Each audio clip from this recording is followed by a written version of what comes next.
Hey, everybody. How we doing? Welcome back to Reconnected. I hope everybody is well. Hope the week is treating everybody well. Nice to spend some time back with friends. I'm exhausted. I feel like I barely got here on time. Again, very busy Thursday night with the family. I had my oldest had Cub Scouts tonight and got to go up and transition to the next rank and have ice cream after and all that, and dashed home just to spend time with my closest friends, and that's you. How is everybody? It's nice to see you. I'm glad you're here.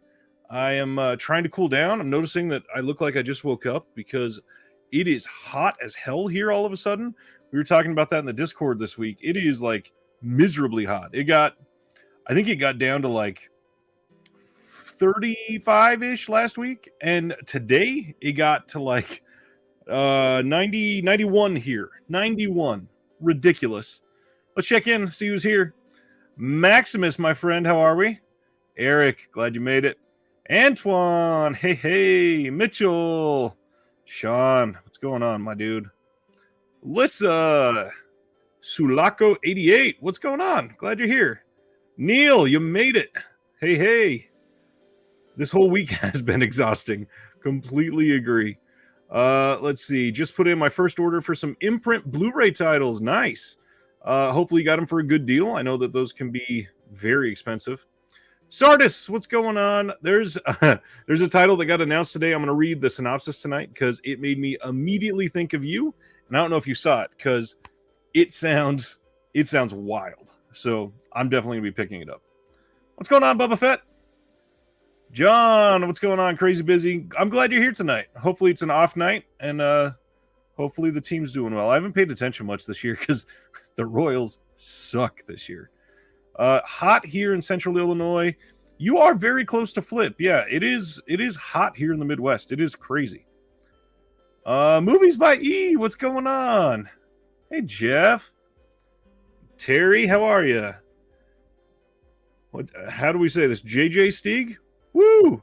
Yeah, humidity is super high. Oh, and I can't imagine. Mississippi's probably really bad with that humidity right now. All right. Tonight, we're going to talk about all our announcements like we always do.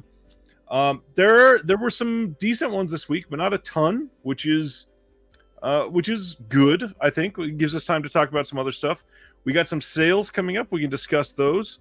I kind of want to check in, see how everybody's feeling about my Vinegar Syndrome month that I've been doing on the channel, see what you think. And beyond that, because I don't have a guest tonight, it's a little less awkward. We're going to do the movie games that we did a few weeks ago. I think it's fun. I haven't done them in a while. It's been, in fact, I think since the last time I did them live with you guys. So, it's been a while, and I like doing them. So hopefully you like doing them too.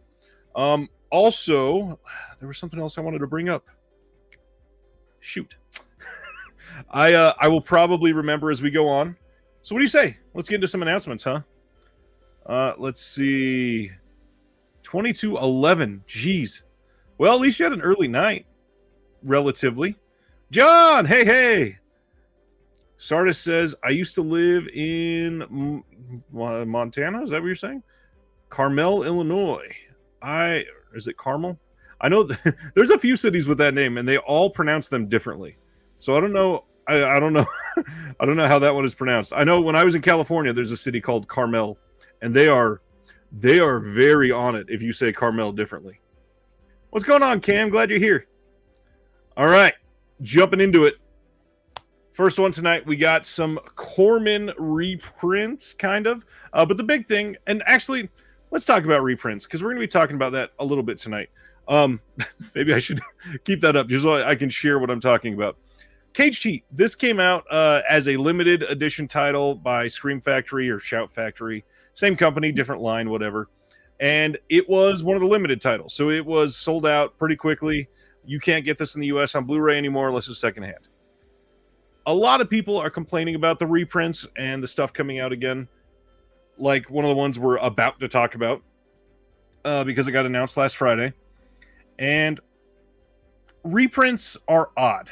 One of the things, like, I don't love when things get re-released, 4 and 5 times in the same place.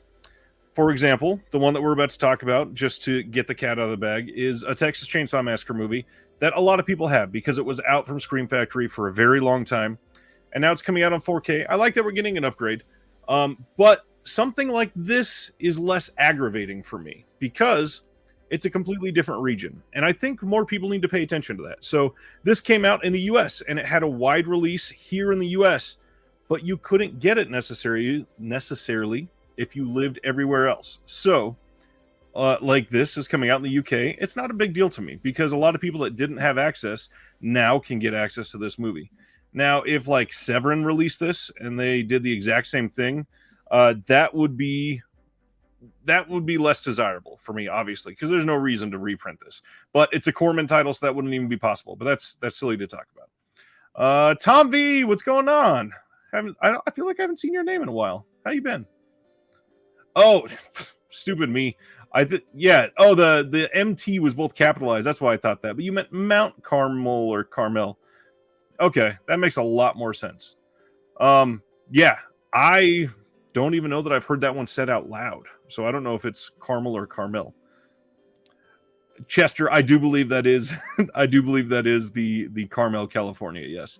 And I went up there one time because my grandma was an interior decorator for a very long time, and she happened to do some rich people's houses, like weird, random rich people, like Southern California. We had a lady that got divorced from her husband and won, I can't remember what it was. It was a certain line of truck stops. She won in the divorce like 8 truck stops and sold them all for like $1 million each. And so she bought this really nice house, and she gave my grandma like, here's $400,000, decorate it however you want, that kind of thing. So yeah, we went up to Carmel to see this lady because they were close friends, and Carmel is very like hoity-toity. I mean, if you're going to Dairy Queen, pick me up some, Maximus. Let's take a look at these. Okay, 101 Films is putting out Caged Heat. This is from 1974. This is like I said, a Roger Corman title. In the US, Shout has the rights to this, and they still put it out as a limited title for who knows what reason. Only Shout. They could just print these forever. So, yeah. This is coming out in a new region, so not that big of a deal. My wife passed a small cough to me on again. I apologize. I will try to mute every time I'm going to. Next one, another Corman title. They're also putting out Crazy Mama. This is another one that Shout put out on a limited Blu-ray. Again, there was no reason for it to be limited, but I'm glad now that other regions can pick this up. And Corman obviously produced a lot of movies, but some of these are surprisingly decent. And I'm just glad that other people will have a chance to get the art. And 101's been doing a pretty good job lately. So I will say that. Although maybe I should hold up on speaking too soon there after what is going on with the Johnny Mnemonic release. Has everybody else heard that?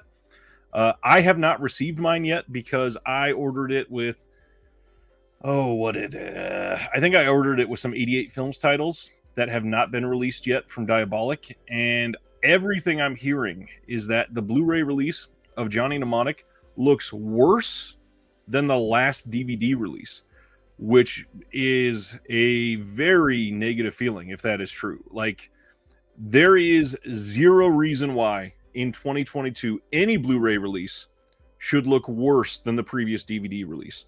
And if that is the case for a title like this, and you know, not that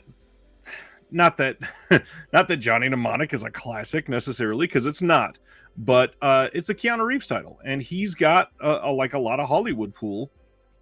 That was a weird way to say that. A lot of Hollywood pull, and you would think that they would do a better job with it, just to make sure that they're keeping up appearances. We'll say it that way. But yeah, from what I hear, it is not something that looks great. The packaging looks great, but for me, I certainly want the movie to look good. Okay, so this is one that I totally forgot was this week. I feel like this was like a week and a half ago. Kino has added 40 titles to their While Supplies last sale, which means these are going out of print. Mitchell, yes, we are going to go into that because some other people have started other rumors. So yeah, we're going to talk about that. And John and everybody, don't feel bad about picking up Johnny Mnemonic. The movie's decent, and it's kind of hard to sugarcoat it. Like, if it really does look that bad, I don't want to stand up for it necessarily. And I've not heard if it was going to get a replacement disc. It could just be what they're going with. They could say the print that we were given is all that we could do, so here is Johnny Mnemonic. It looks like crap. Sorry. But I hope that's not the case. I hope that they get enough complaints that it does get addressed. Johnny Mnemonic is a title that a lot of people have wanted for a long time, even though it's, again, not the greatest movie, but it's one that a lot of people, especially around our generations, really held near and dear when they were younger because of the time that it came out and all of that. I'm gonna get back to this real quick. So Kino Lorber, While Supplies Last, is the going out of print sale, basically. So they look at these titles and they say, our license is expiring. We are going to sell off the rest of what we have for the cheapest possible price. And they added 40 more titles to the list. And these are all priced very fairly. So if you do want some of these, I would highly suggest picking them up. I had planned on, kind of speculating that some of these were going to be, well, if you notice on the list, there's a lot of Bava titles. I had kind of been speculating inside my old brain that somebody else is probably picking these up. Maybe Arrow got the rights for the US, and that's what's going to happen. But I've been doing some research, and it sounds like when Arrow lost their rights in the UK, it was because the estate that owns all of the Bava titles wants a huge sum of money to license them again. So I'm not necessarily sure that these are going to get another release. On the other hand, I would hope that some of these would come to 4K. So I'm not entirely sure. I'm not saying, go panic buy all of these. However, if there are some titles on here that you've been wanting for a long time, just for peace of mind, and so that you have a copy of it, I might buy these. And keep in mind, Kino is $50 free shipping, and they ship UPS, so it comes quickly, and it's usually very well packed.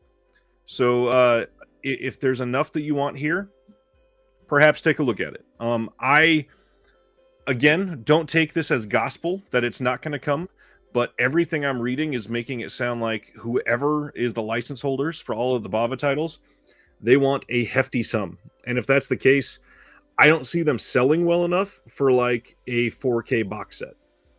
The what was the name of the Arrow box set? I think it was a Macabre Visions, that green box set when they were all going out of print and they packaged them all together. I would have loved to have seen that in a 4K box, and inside I was kind of hoping that they were coming, but it sounds like that's not going to be the case, sadly.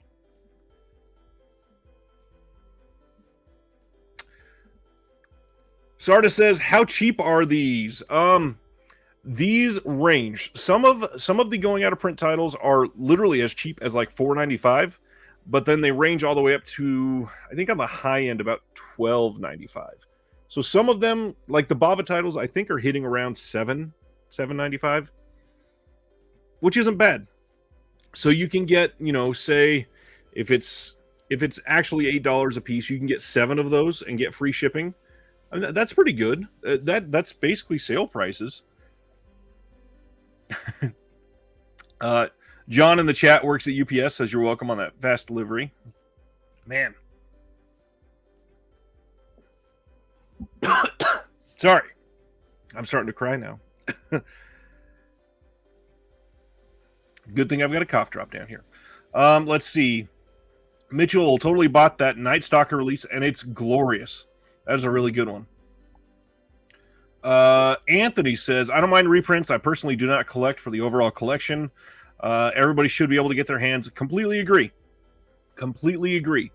The only reason I said I don't love the reprints, I would love somebody like Vinegar Syndrome to to continue doing what they used to do, which is invest in things that were lost or on the verge of being lost, or things that were video store staples. But the big thing is they're still doing that. It's kind of a half of one, what is it, half dozen of one, six of another. They're able to fund 10 of these releases just by putting out something like Rad and having it sell very well. And when we get a new classic on our hands, it starts things. The community learns about Vinegar Syndrome, Beastmaster, Rad, Spookies, Fade to Black. Those are all titles that brought fans to a company like Vinegar Syndrome that maybe never would have heard of them. And accounts like mine post things and you guys share them, and everybody appreciates that, and they get more money to invest in more titles. Why am I speaking about Vinegar Syndrome so much when we're looking at a picture of Kino? Let's get back to Kino. So some of the other ones on here that I would suggest, and again, a lot of these are Bava. So Baron Blood, A Bay of Blood, Black Sabbath, Black Sunday. Those are all kind of must-haves, must-sees at least once. $5 for an August Moon is pretty good. Kill Baby Kill is a classic. Lost Highway is the Lynch title, which did not come out that long ago, and it appears to be coming in 4K from Criterion. So if you'd rather have a 4K, it should be coming out soon. Janus Films, they've posted about it many times. They're playing the new 4K restoration in theaters. That is essentially a guarantee that it's coming. Monster Dog is The Night Stalker and the Night Strangler, which this picture is from. I suggest both of those. They're both really good. And then one that doesn't get a lot of talk that I genuinely appreciate, Space Camp. Space Camp is kind of cheesy, but it's overall, it's really fun for when it came out.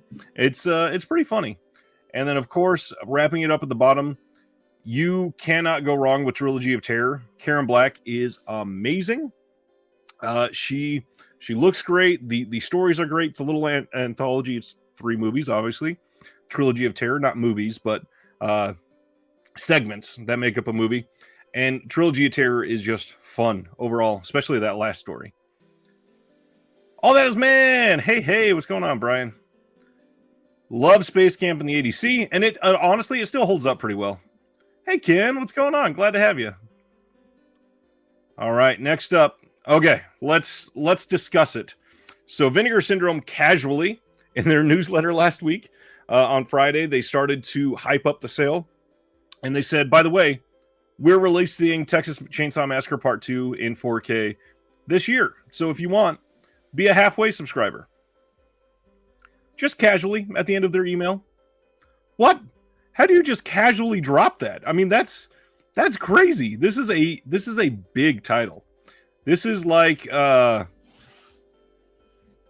this. I mean, I hesitate to say it, but this might be one of the biggest titles. Well, probably the most mainstream title that they've put out on the Vinegar Syndrome line, other than Rad, and that is a big deal. And honestly, it might be bigger than Rad, especially nowadays.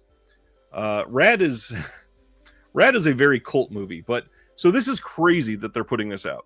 Obviously, this is because they have a deal with MGM. Now, a lot of people saw this and immediately speculated, shit, Vinegar Syndrome is only going to be putting out reprints of 4K titles that Scream Factory had go out of print. I don't necessarily see that being the case. I see some titles that deserve it. Bubba, you are right. I totally forgot since that just came out. Death Wish 2 is pretty big. But yeah, there is a lot that they can still do with this. Some of the people that are in the movie, especially Bill Moseley, very much still alive, and Chop Top is arguably the biggest part of Texas Chainsaw Massacre Part 2. So yeah, I imagine there's going to be new features. I imagine this is going to look really good in 4K. This is a big deal, and honestly, Born to Be Rad is right. It is bigger than Rad. I was trying to give Rad the respect it deserves, but it's certainly bigger. There is a lot of other stuff that could come with a potential MGM deal, though, and Ken brings up Poltergeist 2, Killer Clowns, Child's Play Carrie are Vinegar's next MGMs. Unless you know something I don't, that's a lot to put out there. Some of those I could see them choosing to do, but others maybe not. If they could get access to a couple of those, I think it would be a big deal. But I don't know. We'll see. There's a lot that could potentially happen, and until we know more details, until we see more of like a pattern, it's kind of messed up to speculate too much, because we can hope and we can hope and wish, but at the same time, you don't want to build yourself up to where you're disappointed by what they put out or don't put out. And I don't know. There's a lot. I understand, Christopher, that there's a lot of releases of the same titles, but again, if something's been out of print for years, like this has been, literally, other people getting a chance at these movies is not a bad thing. To me, that's a great thing. And again, nobody's forcing you to buy these. And the only other argument that I do understand is the people that bring up, since they're putting out Texas Chainsaw Massacre Part 2, does that mean we're not getting other releases that would have been lost? And I don't see that being the case. All I see this being is them able to fund titles that never would have been released necessarily. So yeah, there's a lot they could do. And Tom says, is Return of the Living Dead MGM? Yes, that has been out of print for a while. But again, we never got the real full Return of the Living Dead in the US. The only one. Do I have it close to me? I do. I have this in a plastic bag in a protector, so it may glare a lot. This is the only Return of the Living Dead on Blu-ray in the world that has the entire soundtrack intact. This is the Second Sight. Oh, that's awful. Second Sight Steelbook release of the Return of the Living Dead, and I could see them doing justice for that one. Return of the Living Dead is a very punk title, and yeah, it makes sense for them. John says, this is a good thing. Can't wait to see the TLC they put into the disc. They've done nothing to make us think otherwise. I agree, and I hope they sell 10,000 copies so we get more. Amen to that. That's exactly what I see. Let's see. Hilton says, the Arrow TCM2 is stacked with extras, including old Toby student films. Hope VS carries over. That would be nice. Those never saw release in the US, so those potentially could be different rights holders. I don't know if those are licensed anywhere, if they're just a part of his estate now. Because if I remember right, I think the UK release was done before he passed. So who knows on that front. Anyways, we've talked about this enough. The merits of this coming out in 4K is another thing to talk about real quick. A lot of people have said this can't look that great in 4K. I disagree. I mean, this is the kind of movie that is going to shine in 4K. And the original one that is also coming out this fall in 4K from Second Sight that just got a 4K release in Germany, I guarantee you that one's going to look great in 4K as well. Second Sight does amazing work. Moving right along. Speaking of reprints, this is the kind of reprint I don't really support.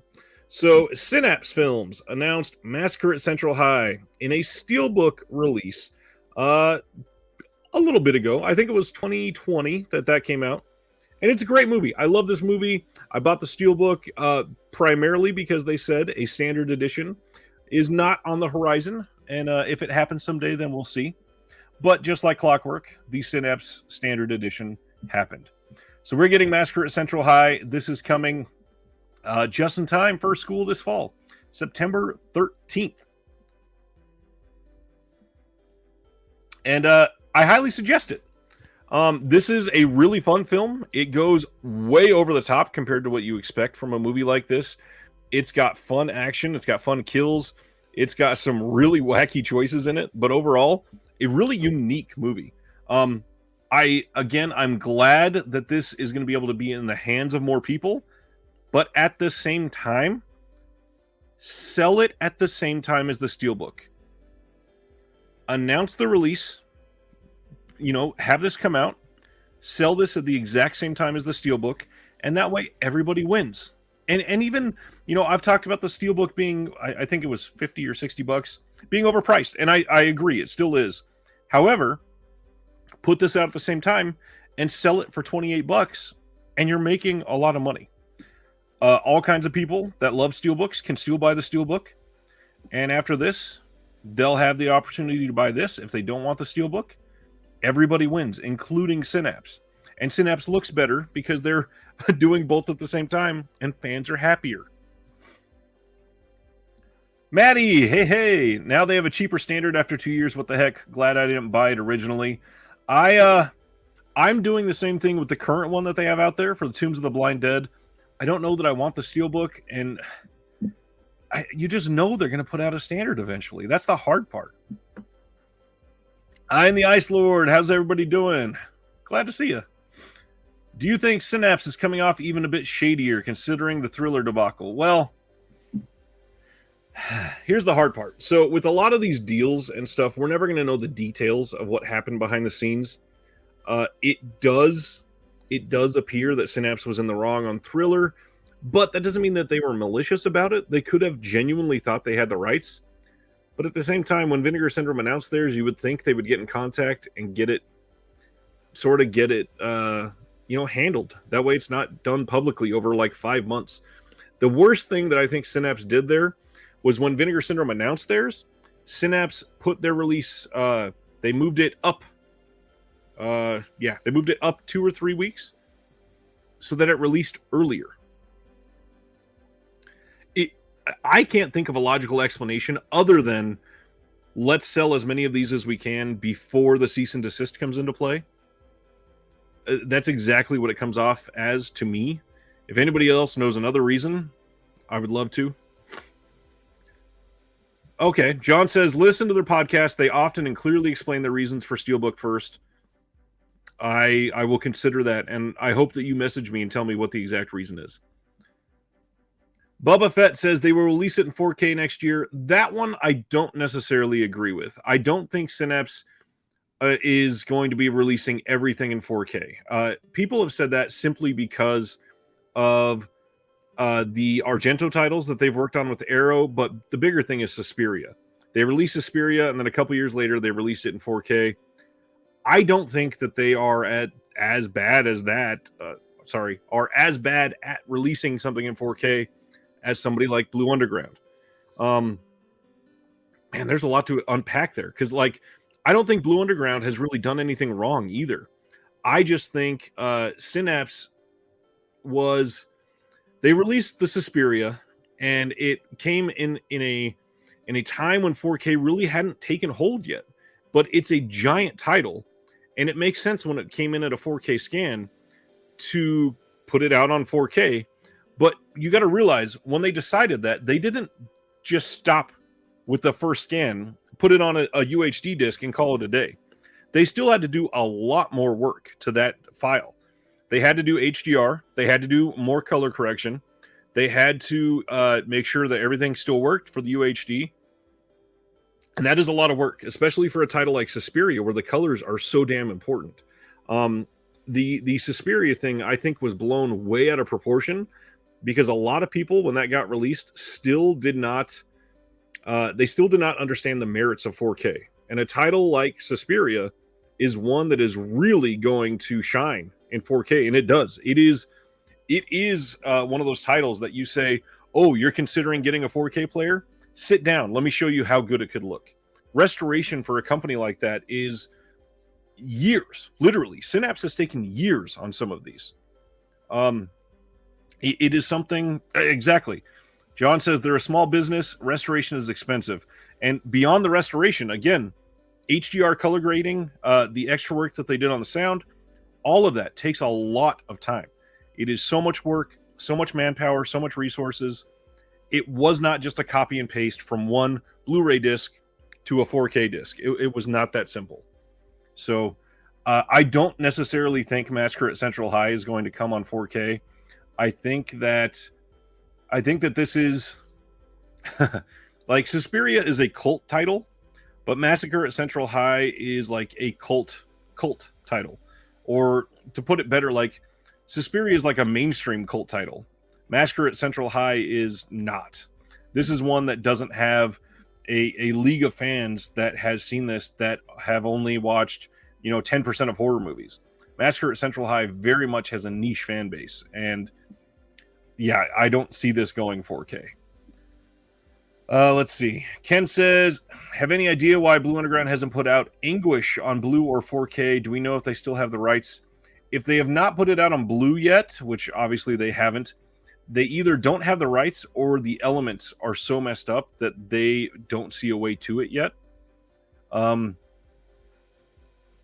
imagine if they do have the rights, they would have done it by now. So yeah, that's a tough one, Ken. I'm not entirely sure there. But anyways, Massacre at Central High, for those that want the standard, still has all of the special features as the Steelbook. I don't think there's any difference. Everything looked identical to me, unless somebody saw something I didn't. So if you have the Steelbook, you're not missing anything. If you were holding out and you didn't buy the Steelbook, you are not losing anything by getting this instead of the Steelbook. But I highly suggest picking it up. It's a great movie. John says, much like Fight for Your Life. Yeah, that one, from what I hear, will never have a Blu-ray because the elements are so messed up. But that DVD is still readily available, and it looks pretty good for a DVD. It's one of the better DVD releases. Little bit of self-promotion, a little bit. Vinegar Syndrome Month. I've been putting out all kinds of stuff for Vinegar Syndrome Month. I hope everybody's been liking it. If you are if you are here because of that, thank you. I have put out this interview with Ross from Saturn's Core Audio and Video. Then early Monday this week, I put out tips for newbies, basically, for the Vinegar Syndrome sale. And then just yesterday, I put out volume 1 of like quintessential Vinegar Syndrome titles. And I've got 2 more of those that are going to be coming out. And just a little sneak peek at the rest of the slate coming out. Tomorrow, I have another interview with a partner label that's coming out, and it's pretty good. It is very different from the Ross interview, and I think that a lot of people will like it. I am also open for suggestions. I got a couple days on my calendar that are still free for videos that I'm going to put out. I was waiting to see what people were going to give with feedback, see what anybody wanted. So if anybody has any ideas, hit me in the comments below, hit me in the chat. Something that you would want to see. I'm either already doing it, or I will try to do it, or I will refer you to a video where I've already done it. I will warn, a lot of people are probably going to ask about the subscription. I am going to do a little update on that and tell you why I think it's worth it. But it is a really good time to be a Vinegar Syndrome fan. I think that they have an extremely exciting year ahead of them, and this year already has been. I mean, I kind of hesitate to say it, but I think it's been the best year in Vinegar Syndrome history so far. They've put out some of the way like off the charts better titles that they've ever put out. So next up, every single week, got to do it at least once. Let's see, who's this? Kino is putting out Dead Heat on the Merry-Go-Round. I know nothing about this one as usual. Stars James Coburn, directed by Bernard Gerard. If anybody's seen it, let's get some feedback in the comments about it. Yeah, we don't know a release date or anything, but it is coming. The big exciting one that they put out over the weekend, Ronin with Robert De Niro, is coming in 4K, and this is a big title. Arrow had this for a long time, obviously. Had one of their better it had a slipcover, but it was like one of their standard releases. It wasn't a hard box. But this is interesting. I'm sure they're going to be able to get a lot of the special features that Arrow had. I would see a lot of people that were missing the Ronin release really going crazy over this one. So make sure that you get your pre-order in for this. This is one of the bigger, kind of more modern titles. Obviously, it's not as modern as something like Eternal Sunshine, but 1998 is pretty modern, and it's De Niro. It's a big name. And then obviously Frankenheimer and Stellan Skarsgård. God, everybody is in this. This is a great movie. Ronin is a lot of fun. If you've never seen it, it's wild. But yeah, this is getting a good 4K Dolby Vision HDR master. I'm sure this one's going to look amazing. We got some release details for one that is kind of exciting for me. So, I'm Dangerous Tonight. This is a Tobe Hooper film, and this is coming on July 26th. You can pre-order this now from the Kino site or from Amazon. In all of my posts about this, I've got the link to Amazon, and I thought the link to the Kino site was on here, but it looks like it's not. I do suggest, if you are going to be getting them from Kino, make sure you're getting paying attention, because the prices on Kino are generally cheaper than everybody else, and not just by like $1, by like $3 or $4, so that adds up. What's going on, Courtney? Glad you're here. That's my sister. Hello, you're my favorite. Let's see. I'm Dangerous Tonight. We got Arlie Ermy, Dee Wallace, Anthony Perkins. This one has a new audio commentary. We've got the editors of American Twilight, the cinema of Tobe Hooper, so they're going to know a lot about him.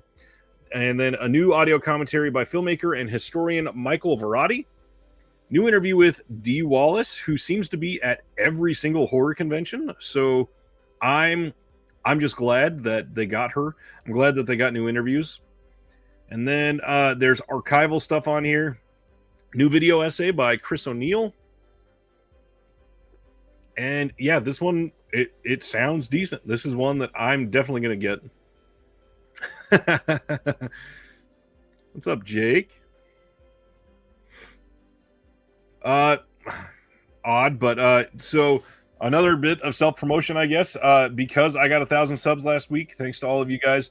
I turned on the super thanks and the super chat. So if you ever want to use those, I'm never going to push for it, never going to beg for money, but it helps the channel. It helps me to be able to do things like pay for the streaming service that costs money, and editing software, and everything else that comes with this. Obviously, I'm paying out of pocket for a lot of this stuff.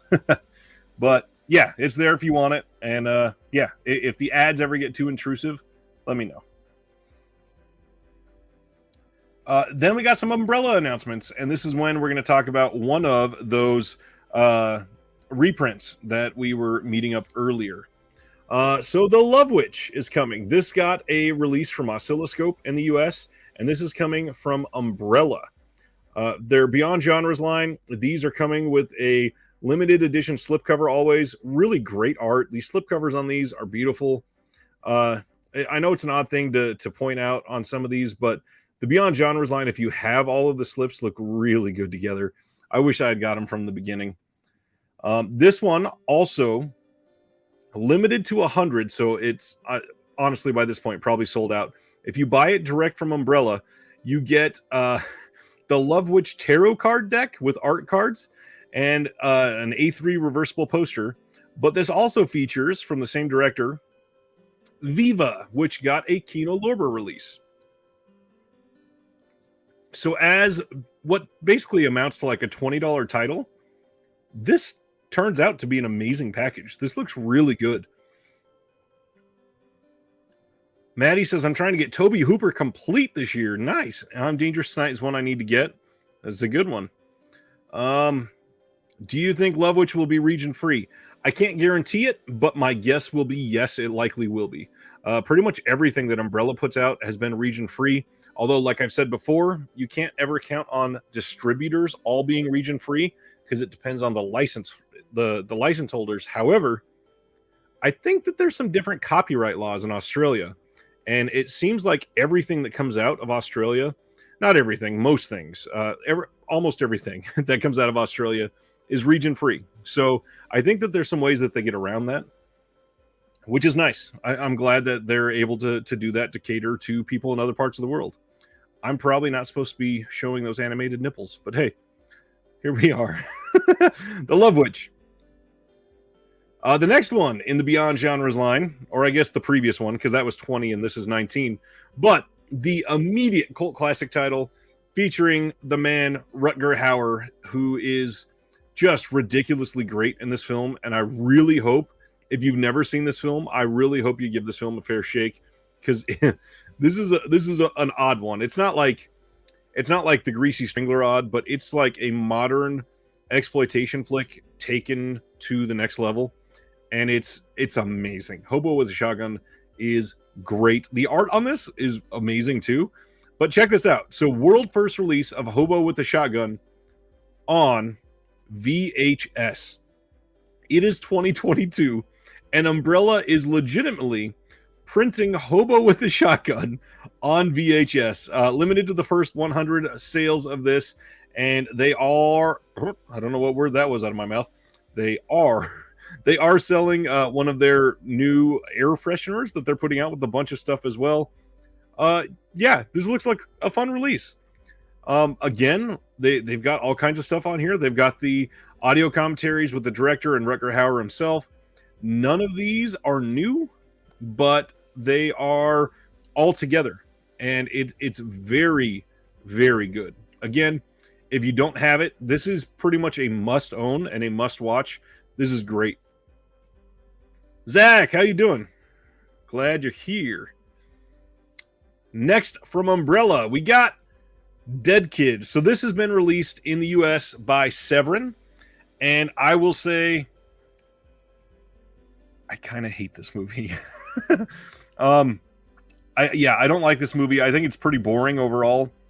The Ozploitation Classics line has done very well for them, and a lot of the movies are very good. I just don't like this one. If you've never seen it, I won't say don't watch it, because again, it might be your new favorite movie, but it is not one that I love. Let me see. I think there's alternate artwork as well. Huh, maybe not. Maybe if you flip it over. But either way, so this is limited to 100. They have the big full-size Daybill poster here in the back that you see. And then the first 1,000 get the Tangerine Dream soundtrack. But John says 10 Bava titles from Kino headed my way because my scare tactics work. You're welcome. Okay, Jeff, I will say I do not like this movie. Zach liked Dead Kids. It has nice visuals. I mean, yeah, it's filmed pretty well. I can say that. And God, who does it say who directed this? Michael Laughlin, co-director. I don't remember who the other director was. Okay, so this has exclusive features on it, though, that were not on the Severin release. So if you like this movie, there's some good reasons to get this. You've got deleted scenes, stills and poster gallery, Anthony I. Ganane trailer reel, the Not Quite Hollywood extended interview with the producer, all kinds of archival featurettes. There's a lot on here. It's a good release of a movie. I just don't love it. Maximus says, that's quite a sentence to Zach's, I like Dead Kids. That was pretty good. Maddie says, Severin was teasing a needle in the eye that's very similar to that if Dead Kids and they're halfway to Halloween sale. I believe that was for Faceless, the Jess Franco title that they just did at, what was that, Cinema Wasteland or whatever? I believe that was the Franco needle in the eye, if I remember right. In fact, I think... Nope, I don't have it near me anymore. I had a media book with the Franco one. I don't have it by me, though. Next one, Lieutenant Jangles. This is from 2018, and again, not a great movie. It is very much a modern film. This is from 2018, like I said, so it feels modern, and it feels... This is one of those movies that feels like it's trying to be tongue-in-cheek, and because of that, you can feel like it's trying to be tongue-in-cheek, and it doesn't really work, at least for me. Again, might be your new favorite. I have the old release of this that was in the US. That was from, oh gosh, who was that from? I think it was Scream Team Releasing put this out in the US. And it's okay. I definitely wanted a lot more from it, but it's, again, a good release. The Day One Boys commentary track with a lot of people involved in it. Fan commentary with co-creators. Making of documentary, all kinds of featurettes. I'm not going to name them all since they're 29 seconds long. It would take as long to read them. I don't think there's anything exclusive to this. that is not on the US release. So if you already have that one, there's not a real reason to upgrade here. This is the full package they're going with, so there is a poster if you're into that. But again, I mean, Scream Team Releasing sold a poster in the US as well, so not a whole lot that is compelling about this one. But again, it's a good thing that another region gets to have some of the art that they didn't have before without importing it. That's a big deal. Importing is a very niche thing, and while we're looking at this, we should keep that in mind, because a lot of us, like, I've got UK titles behind me that you can see. I've got stuff from Germany probably that you can see right there. I've got stuff from a lot of countries. I messaged a friend of mine on Instagram who's going to Brazil this summer, and he may be picking up a title for me from Brazil, because I don't have anything from Brazil. So hoping to do something about that soon. I love importing, but a lot of people, they don't get into that. So this gives those in Australia a chance to see this movie that I'm saying is bad. So who wins? I don't know. But the big one. Okay, so this has a lot of, not really drama, but information with it. So Ghoulies 1 and 2 is coming out from Umbrella. First of all, kind of a cool cover. They're going very retro with it, with the VHS stickers on here. And is there anything else, or just the back? Just the back. So what's cool here, let me see if I think I can highlight it. So, new here, 2 extended TV cuts with extra footage taken from archival VHS recordings. So these are getting footage that was not footage that was not in the Scream Factory release. Now, when this got announced, Diabolic DVD, just a couple hours later, Jesse from Diabolic went on Twitter and said, if you're in the US, don't pick this up because you may want to wait. Which means somebody else is putting this out. It is likely coming this fall. And immediately, because some of our hints about the May secret titles, I believe this is why. Because one of them mentioned Creature Feature, and some other people were looking at the titles coming from the Vinegar Syndrome subscription for the rest of the year. A lot of people immediately thought Vinegar Syndrome is putting out Ghoulies 1 and 2 in 4K. I even saw somebody on Facebook say, Vinegar Syndrome just confirmed they are putting out Ghoulies 1 and 2 in 4K. They have not confirmed that. And in fact, it appears that they have shot that down, that they are not putting this out on 4K in the US. Now, there has been at least once in the past when Vinegar Syndrome did say, we are not putting out Miami Connection. And then just a couple months later, announced Miami Connection was coming in 4K. Now, with Miami Connection specifically, I believe that one was because they found the new they found the elements that were previously thought to be destroyed in Hurricane Sandy. Now, in fact, I don't think they found those ones. I think they found another print that they were able to restore. So, I don't think that Vinegar Syndrome was malicious in saying that they were not putting out Miami Connection. But with this one, I think that if they had this one and it was coming, I think they would have said it. Well, even if they didn't say it, they definitely would not have said we are not doing it. That's a lot of integrity to put on a company, and if they do that, a lot of people will not trust them anymore. So yeah, there's a lot to make sure that we keep expectations in line with something like that. Let's see. This is the Retro Sci-Fi Double Feature Volume 4 coming from Umbrella. We got Battlestar Galactica and Buck Rogers and the 25th Century.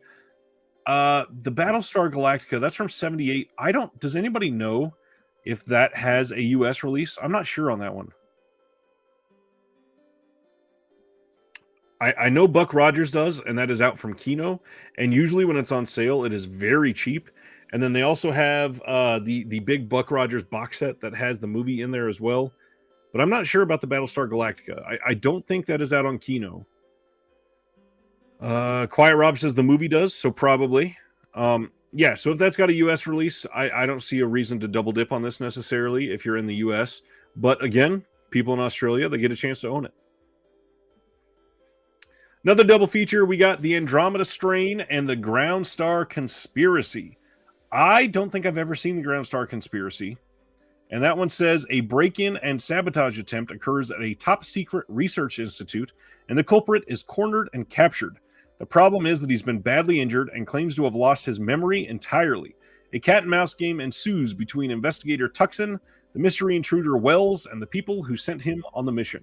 It sounds interesting, at least. It sounds very like Jason Bourne type, but I don't know. I'd give it a watch at least once. One of their retro horror, usually double or triple features. This one is a triple feature, and this is Volume 3.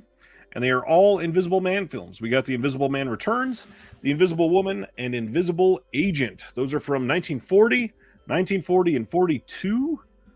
They were just pumping those out back then. And then the next one from Umbrella, we got The Bloody Jungle and Circus of Fear, both Christopher Lee films. That's a retro horror Volume 2 double feature. I think, if I remember right, I think both of these have a... let me see. I think both of these have a Scream Factory release, right? Bloody Jungle. Oh, maybe not. Let's see. Circus. Oh, I was thinking of Circus of Horrors. That's not the same thing, is it? Nope, that's 10 years later. Very interesting. Okay, so we don't have those on Scream Factory. I wonder if those have are from something else. Oh, Antoine says Blue Underground. That makes sense. All right.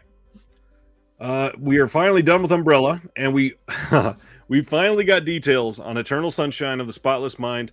We have been waiting on this. I think they announced this last March or April, and something happened with where they were doing the restoration, and the plant was closed for a long time. They were waiting on somebody to get back from vacation. They were waiting on the COVID lockdown to be dropped over there. I think it was in Spain or something. And this is finally here, finally coming on July 26th. Comes in one of the new Kino Lorber slipcovers that they're releasing. And the only thing, I think there's, let's see, I think there's one new featurette, maybe? Yes. So this is a brand new Dolby Vision HDR master, color graded by the cinematographer. And then it has all of the old featurettes. And then right here, Memory Light, new interview with cinematographer Ellen Kuras. I think that's how you say the last name. But that's it. Everything else is all the same as the previous release. So if you don't love this movie, this may not be a compelling upgrade for you. I personally adore this movie, and this is a day oneer for me. I think that the cast is one of the best ever assembled.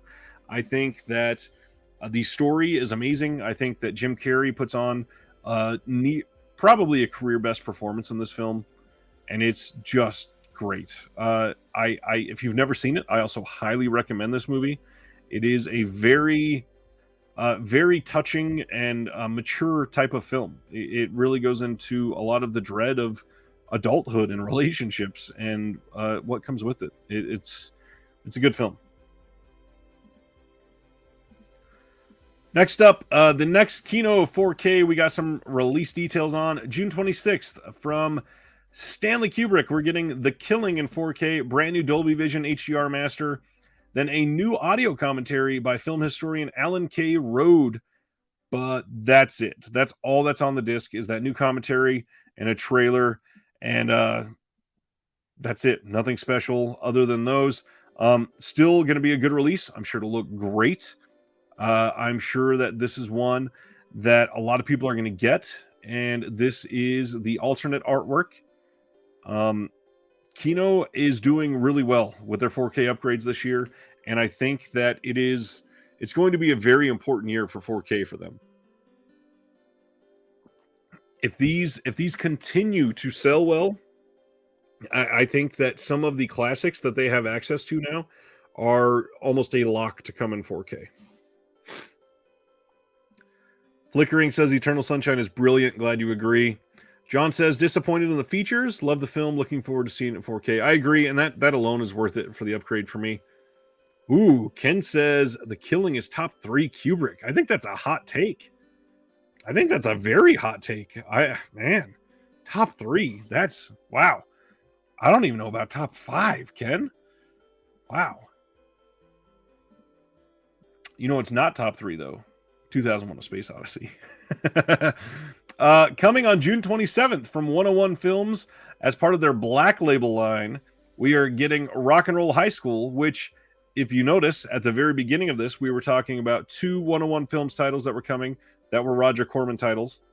This is also a Roger Corman title, which means they clearly have a deal with Shout Factory for using the rights to some of these Corman titles, and I foresee a lot of those coming to the UK for the first time. Here is a look at the case for Rock and Roll High School, and then they got this little book that they're putting out as well, Rock and Roll High School, coming with it for the original limited edition release. This is from 79, and if you've never seen it, highly recommend it. This one is fun. It's a very Ramones heavy film. It's got PJ Souls, it's got punk, it's got silly 70s high school. It's good. And the 4K scan they're using from this is the Shout Factory one that was in the Steelbook, and it looks amazing. So if you don't have that Steelbook, I recommend this. I really do think it's going to look good. I think that you would enjoy the release. I think it's one of those films that's pretty much got something for everybody. Let's see. Ken says, Dr. Strangelove, The Killing, and The Shining are top 3 Kubrick. As of May 12th in 2022, I don't know that I would agree with any of those 3. And it's weird for me to say that I don't know that The Shining is top 3 for me. But yeah, The Killing is definitely not for me. And Strangelove is not top 3 for me. Quiet Rob, that's one of the other ones. I think A Clockwork Orange would be top 3 for me. And then nowadays I might go Eyes Wide Shut. I appreciate that so much more than I used to. But it would either be that or Full Metal Jacket. I think that they're great. Flickering says, I love this one enough. I would consider getting this just for the package. Yeah, there is nothing new feature-wise. They're just using the Shout Factory features. Maddie says, Rock and Roll High School is an all-time classic. Amen. Super fun without being cheesy. Even the human-sized rats are hilarious. Yeah, for its time, I think this is a really good one. I think it was ahead. Obviously, the 80s, we saw an explosion of like high school films, and this one came out right before them. And I feel like it doesn't get enough love nowadays. I think it gets overlooked for what I think are the worst, not worst, but much worse films. Things like Revenge of the Nerds, which I still don't even know why the legacy on that one is so high. But, that and the Porkies and stuff like that. Just, I'd much rather watch Rock and Roll High School any day over those. Okay, let's talk about one of the big ones. If you're in the U.S., Arrow Video is sponsoring a sale through Grindhouse Video. This is now that Grindhouse Video is open with their physical location in Knoxville, Tennessee. This sale is going to be starting tonight at midnight, Eastern Standard Time.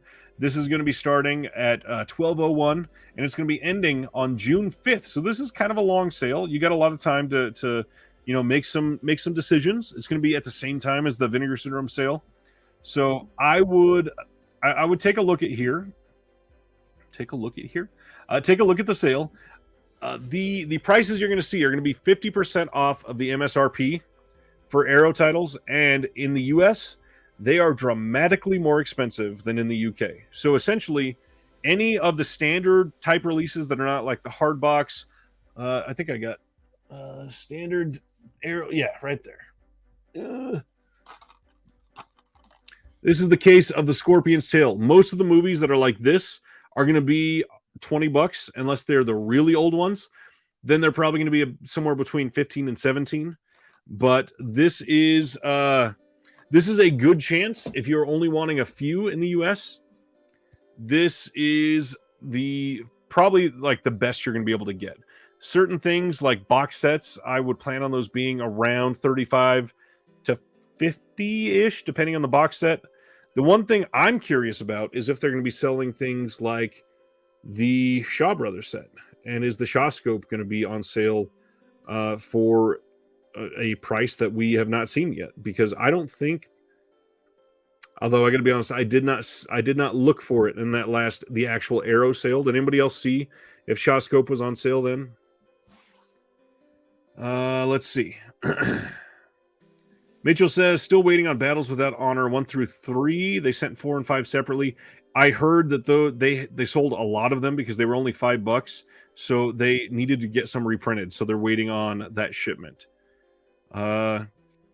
Maddie says, funny, I'm in the middle of the Kubrick draft on the Screen Draft podcast. Oh, not to I'm just shilling for myself for everything. If you are not subscribed to my second channel, in the description below, I have a second channel called Discovering Cinema, where I do a show every Tuesday with my friend Flip. Next Tuesday, we are full-blown copying screen drafts, and we are going to do a draft our own live next Tuesday night at 9 o'clock Central. It's going to be fun. Please tune in. I have to cough again. 1 second. Arrow sale. If there are certain things that you want, check it out. Keep in mind, a lot of times other places start to price match when things go on sale like this. So take a look around. If you are wanting, something else, or you're desperately wanting free shipping, there might be a better price out there. But at the same time, I honestly suggest not buying from something like Amazon. I highly suggest supporting small business. I love Mike. I mean, I had him on the show just a couple months ago. I think that a sale like this does wonders for that store and will help him quite a lot, especially now that he's finally open in a new physical location. Wondering if that crazy discount for the stylist that was in the earlier sale will show up this sale. Don't think the Shaw Brothers set was discounted. That makes sense. The Stylist, by the way, highly recommend that movie. It is a local Kansas City film, and I loved it. It is a high, like 3.5 to 4 for me, and really well made. Maybe a little tease. I'm trying to get the director on the show so we can talk about The Stylist, and she's here in Kansas City. Really good stuff. The extras on that disc really go into like the heart of Kansas City and where they filmed and all of that. I love it. I strongly suggest you pick up that release. It's great. Next up, kind of a cool thing. So we got an announcement that I missed somehow because they made this account 8 months ago, and I don't know how to pronounce this out loud. Hopefully Angel can drop into the chat eventually or in the comments and let me know how to say this. If this is a Latin American term, even, I'm not sure. I'm going to go with my very white voice and say Mawu Films or Mawu Films. This is a new independent UK Blu-ray distribution company specializing in multi-award-winning African and Latin American cinema. The ethos of the company is to bring rare masterpieces to light, selected from different decades and film movements. Our aim is to stimulate discussion and nourish new conversations around revered classics so long hidden from the world, which sounds amazing to me. I love that they're doing this. Yes, John, The Stylist did just hit Shudder just this week.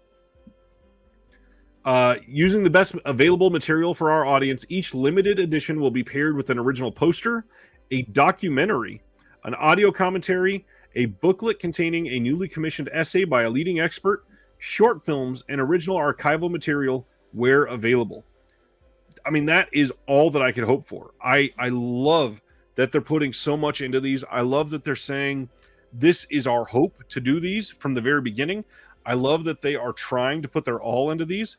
I love so much that they are promoting other cultures' films and really focusing on it. And to me, if you've paid attention to them, this feels to me a lot like Second Run feels, that has teamed up with Arrow in the UK. They do a lot of like Eastern European and titles like that. But yeah, this feels like a really great company to support. And the way to support them is with this first release. Excuse me. Man Marked for Death 20 years later. This one is odd. It shows as available on their site, but when you click on the Amazon link that they are promoting, by the way, the company is telling you to buy from Amazon also, even though they also sell it from their site, it shows as not available. So I'm not entirely sure if this is actually out yet. I can't find a release date. It looks like it was supposed to release on April 26th, but I'm not sure if that was actually the case. This is from 1984, and it says, part fictionalized true story and part documentary. This extraordinary film sets out to tell the story of, I don't know how to pronounce that first name, João Pedro Teixeira, leader of the Sape Peasant League in northeast Brazil, who was murdered on orders from the landowners. Before the film could be completed, a right-wing military coup forced the closure of its production and the imprisonment of several members of the crew. Decades later, Coutinho returned to the original film location, and using surviving footage alongside interviews with members of the original cast, including Pedro's wife, Elizabeth, he created this compelling commentary on Brazilian history, politics, and class conflict. I mean, this is awesome. I love that they're doing this. I love that other sectors of the world, other cultures are going to be able to get so much of their history out there. I love when companies like this really dive deep and share what they know and can find. And then, just like they said, the first limited edition 3,000 copies will be numbered, have an O-card slipcase.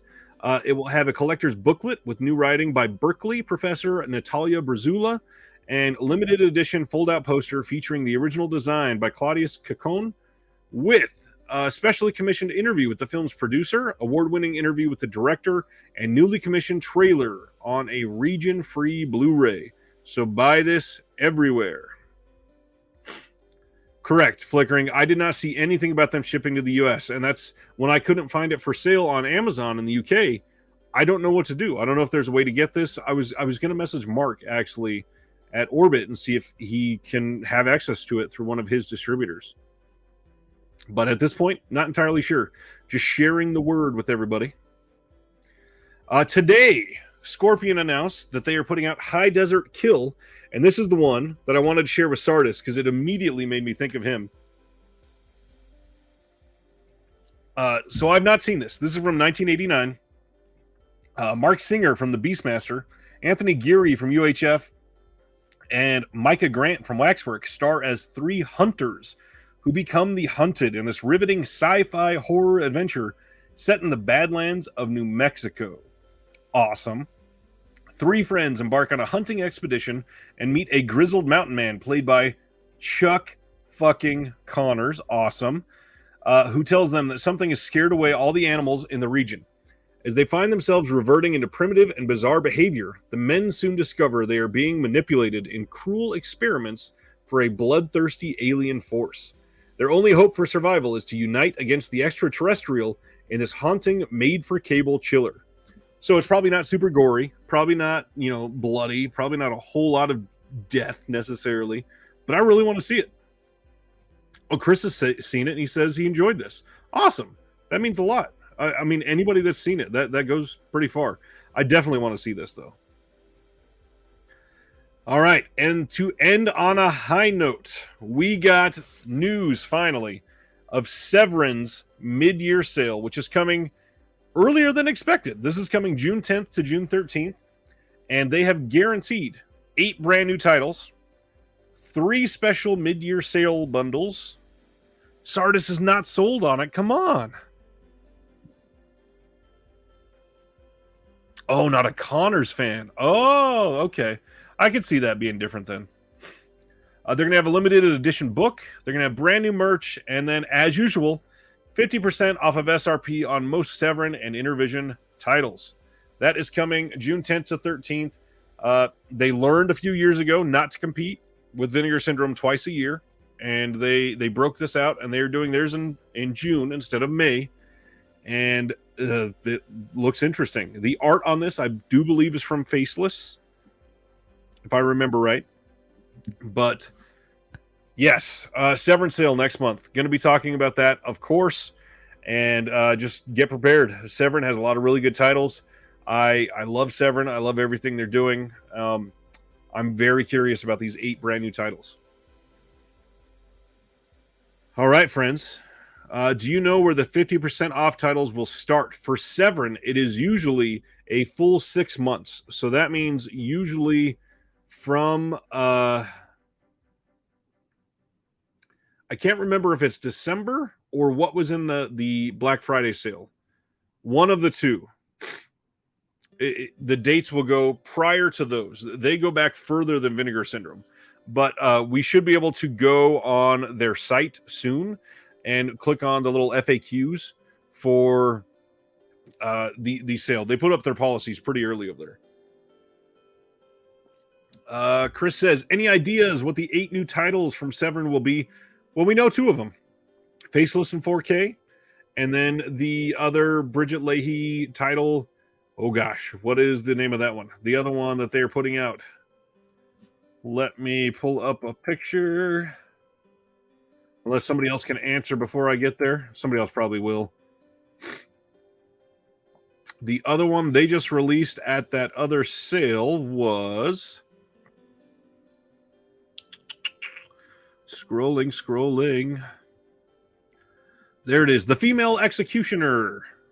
So we know those 2 are 2 of the 8. It appears they are leaning heavily on Franco. And also wanted to bring up, if you did not see, I shared the picture today. Blue Underground has confirmed they're working on 2 more Francos for 4K before the end of 2022.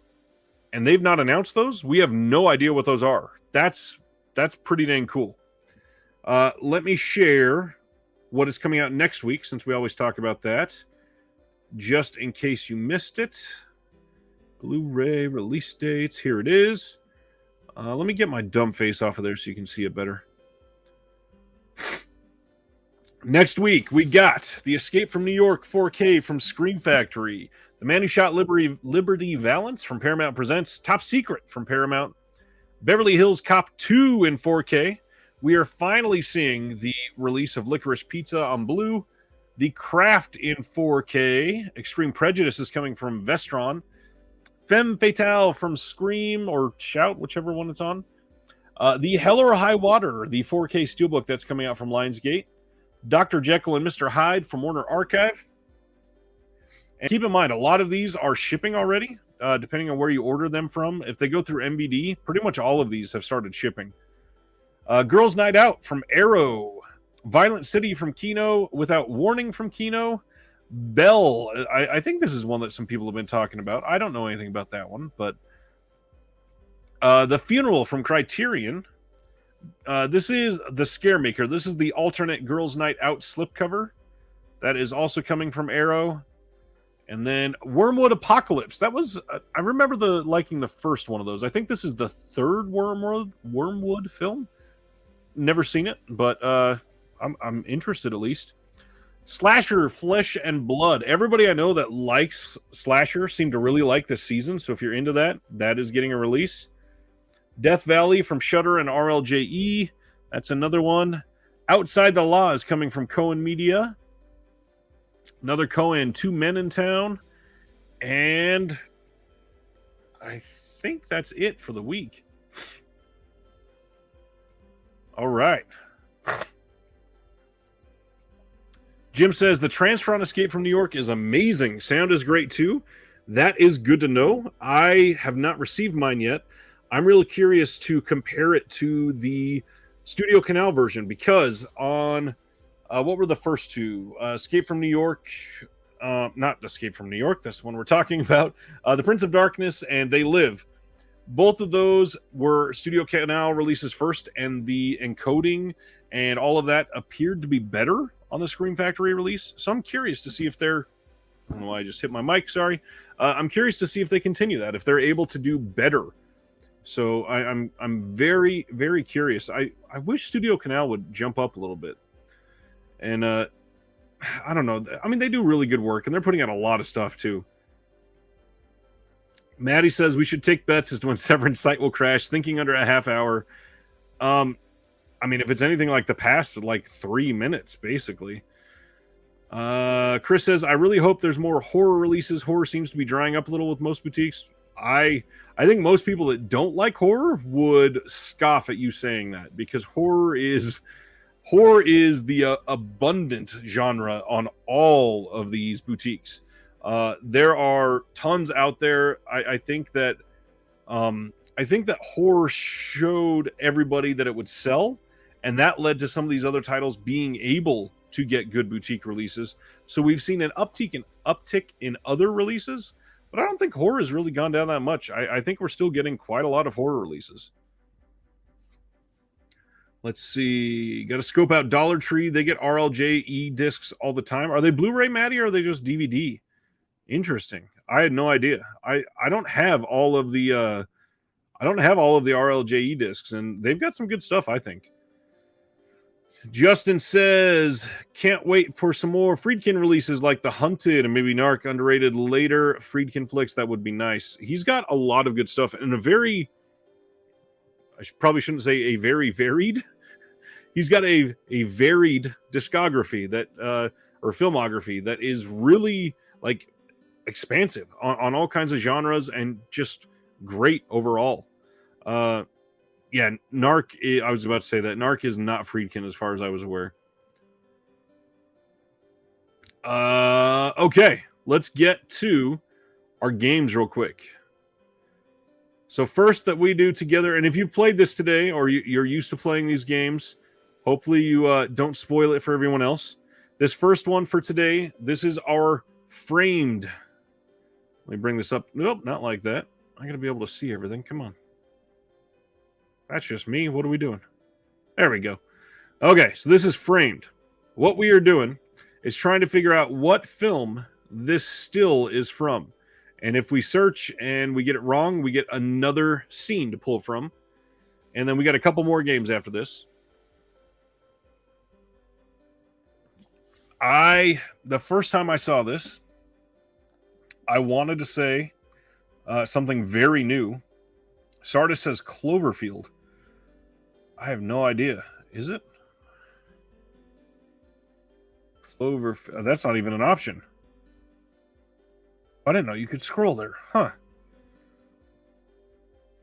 Yeah, it looks like that is not a... Midnight Special, says Jeff. Let me see. Yep, that's an option. Nope. Oh, wow. Wait, is this... I feel like this is a Guardians of the Galaxy movie. Is this the part in the very beginning when he comes out of the hospital? Elysium. I've not seen that one. It very well could be. Oh, no. Yep, it's Guardians. It's the first one, right?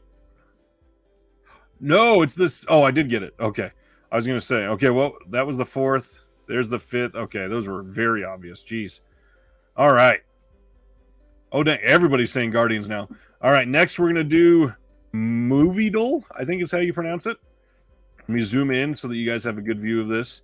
Now, this is a 1 second clip of fast forwarding the entire movie. So you have to be ready for it, and you have to try to catch a couple frames and really process it so that you know what to guess. We're all watching it live together. Let's figure it out. I saw nothing. Jesus, that was so fast. Any guesses for that one? I feel like I recognize the actress there, but I only had one frame that caught me, and it wasn't one that I recognized at all. Couch says Thelma and Louise. That could be. Was that Gina Davis? Oh, no, that's not even an option. Always rough when it's not an option. Let's see. Goodfellas, Devil Wears Prada. Wow. Let's try Goodfellas. Oh, look at that. Man, how did you get that? I didn't see anything from Goodfellas in there. All right, this is the last one now. This last one is possibly the most difficult of these three. And I wish I could show everything on one screen, but it gets damn near impossible. So what this is Actoral. And what we have is a list of the movies they've been in that are blacked out for the titles there. But then we have the genres and the IMDb scores. And what we're trying to do is figure out the actor. When we put in a guess, it will give us feedback based on their age. And then if that actor was also in another movie that was in If they were also in that movie, then that movie will be highlighted, but it will not be that person. So let's take a look at these. These are starting earlier than the last couple we've done. This is all the way back in 81. And the newest one is 2016. 2016 horror thriller with 5 letters in the name. Or 5 digits. We don't necessarily know their letters. If there's any title that you're thinking that it could be, just throw it out there. Eric says, look at 1988 and 90 films. Which means Eric might have played this earlier today. Lissa says James Caan. 2016, was it? I'll throw it out there. If that sounds right. Oops, why did I spell that the wrong way? Oh, okay. So the red on his name, I believe, means that he is more than 10 years off of the age of the individual in this. So we've got from 1988 and 1990. Oh, look, the title for this we should be able to figure out. 3 digits, space, 4 digits, space, and then a single digit. We should be able to figure that out. It's probably a sequel, and it's probably a sequel to what came out in 1988.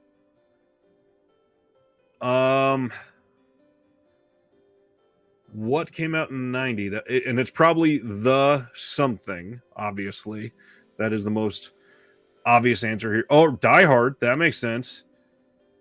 Bruce Willis, 2016. I could see that. Is that Split? Is that Split? Horror thriller? That makes sense to me. Let's say Bruce Willis. Nice. Die Hard. That's what got it, Maddie. Nice.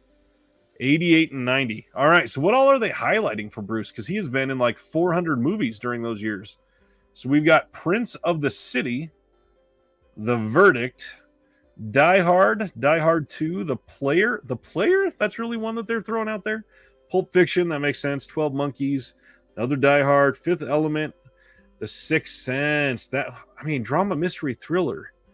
Not horror on that one too? Man. And then Planet Terror, they chose some interesting ones to highlight here. Looper, yeah, that makes sense.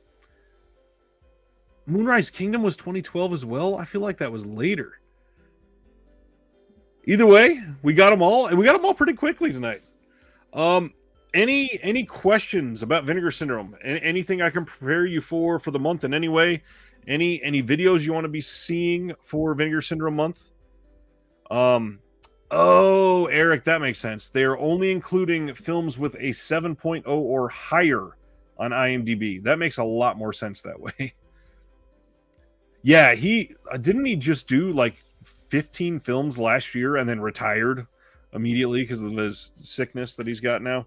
That's a lot. He has done so many crappy movies. And there's some that he did that I used to love that I watch now and I just cringe. Like I used to love 16 Blocks, and watching that movie now, man, it is bad.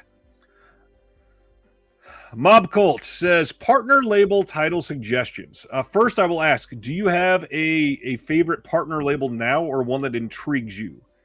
That will be a lot easier. If I remember right, I think there are 21 partner labels now, so it's a lot to break down all of those into one, unfortunately. So it would be nice to narrow it down a little bit. Maybe there's a couple that you're interested in. I will say, by all means, go watch the interview I did last week with Ross from Saturn's Core. And like I said, I have another interview coming out tomorrow with another partner label. And I'm working on 1 or 2 more for this month. I have been loving the partner label releases, and I highly suggest many of them. Altered Innocence is great with most of their stuff. Yellow Veil has been great with most of their stuff. Fun City is pretty much amazing on all of them. Circle Collective has been pretty good. Gunpowder and Sky has been pretty good. Didn't Vampire announce a release date? Yes, from Eureka, but I think that was a few weeks ago. Let me see what date that is coming out on. Wait, is it Eureka or is it somebody else? Here, Eureka. Yes, it is Eureka, and that is coming out on May 30th. That is by the end of this month. You know, the subculture thing, John, it is so frustrating. For those that don't know, Subculture is a Vinegar Syndrome partner label that came and put out one title. When was that even released? Do you know offhand, John? Because it feels like, has it been a little over a full year, right? But I don't know how. Let me pull up the date on my phone. Subculture. So Deadlock came out on July of 2021. July 27th, 2021. So we are at almost a full year, and they've only done one release in that entire time. And to be honest, it's good. Deadlock in 4K looked amazing. I don't love spaghetti westerns, and it's not truly a spaghetti western because it's a German film, but it is really well done. I strongly suggest if you find a copy of that to watch it. Mob Colt says, really want to get all the TerrorVision titles since I met the dudes who run it while on vacation. Nice. For those that don't know, TerrorVision has their headquarters is, or not their headquarters. The owner of TerrorVision has a record store that just opened in Georgia. If you can, go visit. It is supposed to be amazing. They have all kinds of stuff there. TerrorVision that I recommend. Obviously, the WNUF Halloween special. Norway. It's not for everybody, but if you are into it, or try to find a trailer, and if you're into it, I would say check that one out. It is it's a unique title. I will say that. Maddie says Deadlock is a Spatza Western. Oh man, that's probably the best and least problematic way that could have been said. I love it. The Liberty said there's more coming from Subculture. I assume June. That would be the perfect month since it's partner label month. Either that, or if it's in July, I'm just going to count on them doing a release every year like clockwork. And honestly, what is it? Pulse Video kind of did the same thing. They released one title, and then it wasn't until the Valentine's sale this year that they came out and then dropped two all of a sudden. So they're up to 3 times the output of Subculture. Yeah, and a lot of people didn't like Norway. It's super stylish and odd and unique. But TerrorVision, I mean, they've put out a handful of things like Killing Spree. Killing Spree is not going to be everybody's cup of tea either. A lot of people think it's shot on video, but it's not. It was just 16 millimeter, and it looks it for sure.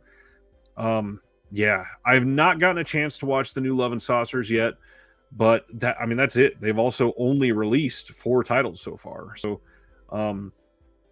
it's really easy to get caught up with them if that's what you're wanting to do. I have really liked Yellow Veil so far. Pretty much everything they've put out. Utopia also very good. I would highly recommend things like Shiva Baby, the Bloody Nose Empty Pockets. Well, I think that was strictly limited, so that one's probably not for sale anymore. But yeah, everything they've put out has been good, and I don't think we've gotten anything from them in a little bit either. There's just so many good partner labels. It's really hard to just dive in, and that's why I'm trying to get some of these interviews out there, because it is so, at least for me, I don't know if you guys agree, but for me, learning about the people behind the label and seeing if I align with them, it really gives me a feeling about their sensibilities for how they acquire titles. So that's why, all this year I've been trying to get people from these labels on the show to be able to share, how they feel about movies, what they look for their releases, what they are, hoping to accomplish by putting out those films. Really get a mission from them, basically. But then there's other things like Canadian International Pictures. They're just putting out important Canadian films, and Deaf Crocodile is killing it with the things that they're putting out there. This random Russian fantasy film looks freaking incredible. I cannot wait to get that one in. Uh, I mean, there's others that I haven't even touched yet. There's the Catalog, there's Canny, there's Factory 25. There's so many Doppelganger or Music Box Films, whatever they're called. Um, so many partner labels. There's Pulse, like I brought up. Trying to see. Oh, Agfa, obviously, like pretty much anything from Agfa is great. And I don't know if you guys are listening to their interviews with other podcasts and other channels across the internet, but there are things being said like Agfa. I think Agfa said that next year they have, I think it was next year. They have, maybe that was this year. I think Agfa said they have 15 releases lined up for this year and 17 for next year. Which, I mean, that's so much. If you are trying to keep up with all the partner label releases already, it's going to be hard. And what some of these other, when I've done interviews, a lot of times after I press stop and we're not recording anymore, they usually don't tell me titles, but they generally talk about things that they don't want out in public. And don't think I'm saying this about any one specific company, but they're revealing like, yeah, we have a title coming out every month for the rest of the year. Or I've got titles. I've got so many titles that I'm booked out for the foreseeable future, basically, and that is wild to me. There's so much that they are able to do. They're partnering with a group that is able to bring them to the world in a way that's getting them exposure that they literally never would have gotten. And the big thing, it's giving cinema to people like you and people like me, and I'm excited about that. Sardis is excited about that new label. I am as well. If anybody finds a way to get that release to the US, please come back to this and comment and let me know where you got it. I'm going to be checking out ways to find it. And if I find it, I will try to let everybody know about it. I'm also going to try to speak to Mark, unless any of you have a contact with Mark. I'm going to see if he can get it through his distributor. I'm probably also going to reach out to Mike from Grindhouse. It's an interesting time. There's so many labels out there. And speaking of that, if you haven't watched it, there are also a lot of labels that have been doing this for years that have not gotten the attention they deserve yet. And a lot of these new labels are selling thousands of copies of things, while other labels are just silently releasing things. And people, I try to talk about them as much as I can on these shows, but they just don't sell as much because they, for some reason, are not the sexy new thing right now. So what I would suggest, get caught up on my videos for boutique labels I collect, and so should you. I think I've put out 7 of them so far, and each of them has like 10 or 11 labels, which is a lot, believe me. But there's always another label for you to look at and able to share a different worldview or a different genre, or something like LA AIDS Jabber. There's just so much out there. There's so much cinema to consume and so little time, and I love it. Sardis, yes, I will try to email you if I find a way to get it. I don't know what's going on. I mean, they're promoting Amazon and it's not available. I might just reach out to them too. We'll see. Other than that, any more Vinegar Syndrome questions or video ideas or anything else before we call it a night? It's been a good hour and a half show. I mean, we covered everything and then some. And you guys have been here for the entire time, and I thank you. Appreciate you. This is one of my favorite parts of the week. Literally every week, spending time with you guys. I appreciate you. I genuinely appreciate everything that we've done over the last year.